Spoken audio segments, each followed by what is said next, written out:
Louvado seja nosso Senhor Jesus Cristo. Nós vamos dar continuidade à nossa reflexão sobre revelação, tradição e Sagrada Escritura. É o nosso último encontro, que depois deste, nós vamos tratar sobre a fé. O que é fé cristã? Hoje, então, nós terminamos essa parte com o nosso 23º encontro, encerrando essa parte. Na forma da liturgia, encontramos testemunho idêntico. Nós estamos dando continuidade ao último encontro, então nós vamos continuar nessa leitura. Também aqui aparece o mesmo sentimento de veneração para com a Escritura e o sacramento. Essa continuidade, onde nós devemos retomar o que foi falado no último encontro. Palavra e sacramento. São duas realidades que formam uma unidade inseparável. A liturgia da palavra, a liturgia eucarística. Palavra e sacramento são duas formas sob as quais um só e mesmo ato litúrgico é recebido Jesus. Jesus é recebido na palavra, a liturgia da palavra. Jesus é também recebido na Eucaristia. Por essa razão, pode a leitura da Sagrada Escritura substituir a liturgia eucarística do pão e do vinho, quando esta não for possível, porque existem lugares que é proibido celebrar a Eucaristia, mas as pessoas podem, através da palavra, estão participando da realidade do mistério divino. Ou por qualquer motivo. Então, nós devemos estar sempre atentos a isso. Porque tem gente que acha que a missa é só o corpo e sangue de Cristo. Não. A celebração da Eucaristia é palavra e Eucaristia. Forma uma unidade. Mas, quando não é possível vamos supor, a Eucaristia, corpo e sangue de Cristo, a outra já é portadora da própria presença divina. Na forma da liturgia encontramos testemunho idêntico.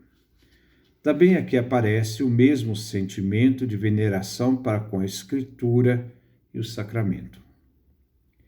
Segundo a liturgia romana primitiva, nada a ver com essa celebração de Pio V, a primitiva, a origem de todas as coisas. O livro dos Evangelhos era levado processionalmente pelo povo para ser entregue ao bispo e a seguir colocado sobre o altar. Aí ficava exposto até ao momento em que o diácono o tomava para cantar o Evangelho. Então, era o povo que levava o livro dos Evangelhos para o bispo, e na hora da leitura era o diácono que pegava o livro para lê-lo. Dava-se maior destaque à procissão até o ambão, a procissão com os Evangelhos, até ser colocado onde seria a liturgia da palavra. É o que não se tratava de um simples livro, o respeito que se tinha a esses livros Evangelhos, mas sim, viu nos Evangelhos o próprio Cristo presente no livro. Nos Evangelhos está presente o próprio Jesus. As palavras de Jesus é o próprio Jesus. Não se separa a palavra de Jesus, é o próprio Jesus. A pregação do Evangelho é concebida como uma epifania Domini, uma manifestação do Senhor. As aclamações Gloria tibi Domini, Laus tibi Christi, respectivamente no começo e no fim da leitura do Evangelho, são apelos ao homem presente na sua palavra. Então, a expressão Glória a ti, Senhor, o louvor a ti, ó Cristo. Por isso, nos concílios ecumênicos, foi-lhe sempre reservado um lugar de destaque. Praxe, esta que aparece pela primeira vez no concílio de Éfeso, e que foi conservada até o concílio Vaticano II. A respeito do concílio de Éfeso, atesta-nos Cirilo de Alexandria. No Sagrado Sínodo, reunido na Igreja de Santa Maria, tomou parte, de certo modo, o próprio Cristo, a quem coube a presidência do concílio. Qual é a presidência? Através do Evangelho, que era colocado no centro daquilo que eles iriam discutir. Contudo, isto só não é Evangelho com efeito. O Sacratíssimo Evangelho foi colocado num santo trono. Contudo, isto só não é suficiente. A voz do Evangelho precisa também ser ouvida. Não basta levar o Evangelho deve ser lido, porque ao ler a palavra é o próprio Cristo que fala, para ser entendido e compreendido pela Assembleia. Urge,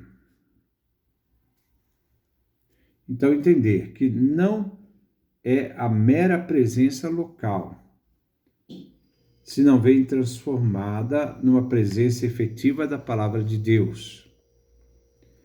Urge seja restabelecido o paralelo entre a palavra e o sacramento, precisamente na renovação litúrgica de nossos dias. A simples liturgia da palavra tem também seu valor e sua eficácia. Deve esta liturgia apressar-se também na forma arquitetônica de nossas igrejas. Não raro encontramos tabernáculos suntuosos. Todavia, poucas são as igrejas em que a Bíblia tenha seu lugar permanentemente e digno. A igreja nunca precisou definir que existe a Sagrada Escritura.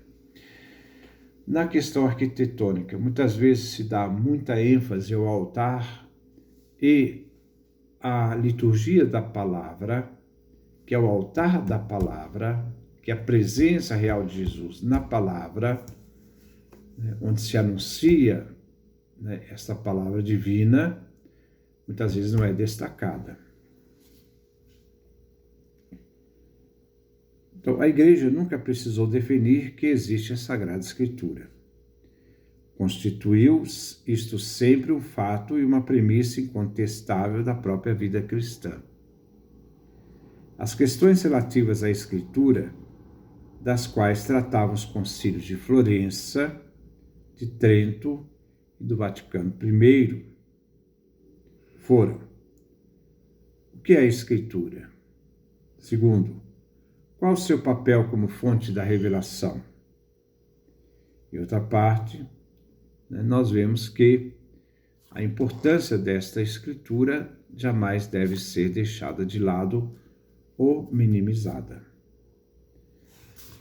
A visão conjunta dos Santos Padres, abrangendo de um só relance a palavra encarnada e escrita, é decisiva para entendermos a essência da Sagrada Escritura. Como em Jesus Cristo a palavra divina assumiu uma verdadeira forma humana, assim também aconteceu na Sagrada Escritura. Cristo é verdadeiro Deus e também verdadeiro homem. Possui todos os poderes, mas assumiu igualmente as fraquezas da natureza humana.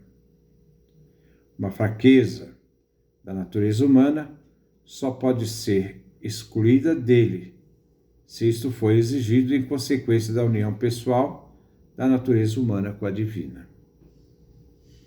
É o que acontece quando sabemos com o pecado, ou seja, a livre e consciente repulsa de Deus. Jesus foi semelhante a nós em tudo, exceto no pecado, que é a questão da fragilidade humana, da questão em razão do pecado. Imaginemos essa referência de foi semente a nós a tudo, exceto o pecado, primeira carta de João, a segunda carta aos Coríntios, como também nós encontramos na carta aos Hebreus. É o que acontece, como sabemos, com o pecado, ou seja, a livre e consciente repulsa de Deus. Assim também, a Sagrada Escritura é um livro verdadeiramente divino, verdadeiramente humano. Contém em si todas as perfeições, igualmente todos os defeitos de um livro humano. Dela só deve ser excluído um defeito humano, quando não puder este ser admitido devido ao seu caráter divino. Quando isto venha ou não ocorrer, nós o veremos depois.